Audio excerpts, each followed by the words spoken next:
القاریہ نام۔ پہلے لفظ القاریہ کو اس کا نام قرار دیا گیا ہے۔ یہ صرف نام ہی نہیں ہے بلکہ اس کے مضمون کا عنوان بھی ہے، کیونکہ اس میں سارا ذکر قیامت ہی کا ہے۔ زمانہ نزول، اس کے مکی ہونے میں کوئی اختلاف نہیں ہے، بلکہ اس کے مضمون سے ظاہر ہوتا ہے کہ یہ بھی مکہ معظمہ کے ابتدائی دور کی نازل شدہ سورتوں میں سے ہے۔ موضوع اور مضمون، اس کا موضوع ہے قیامت اور آخرت۔ سب سے پہلے لوگوں کو یہ کہہ کر چونکایا گیا ہے کہ عظیم حادثہ کیا ہے، وہ عظیم حادثہ تم کیا جانو کہ وہ عظیم حادثہ کیا ہے۔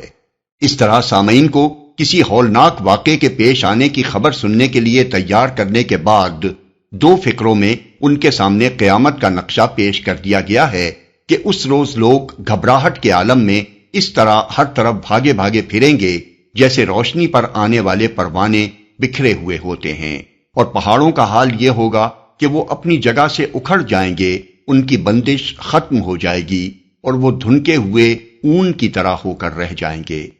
پھر بتایا گیا ہے کہ آخرت میں جب لوگوں کا حساب کرنے کے لیے اللہ تعالیٰ کی عدالت قائم ہوگی تو اس میں فیصلہ اس بنیاد پر ہوگا کہ کس شخص کے نیک اعمال برے اعمال سے زیادہ وزنی ہیں اور کس کے نیک اعمال کا وزن اس کے برے اعمال کی بنسبت ہلکا ہے۔ پہلی قسم کے لوگوں کو وہ عیش نصیب ہوگا جس سے وہ خوش ہو جائیں گے، اور دوسری قسم کے لوگوں کو اس گہری کھائی میں پھینک دیا جائے گا جو آگ سے بھری ہوئی ہوگی۔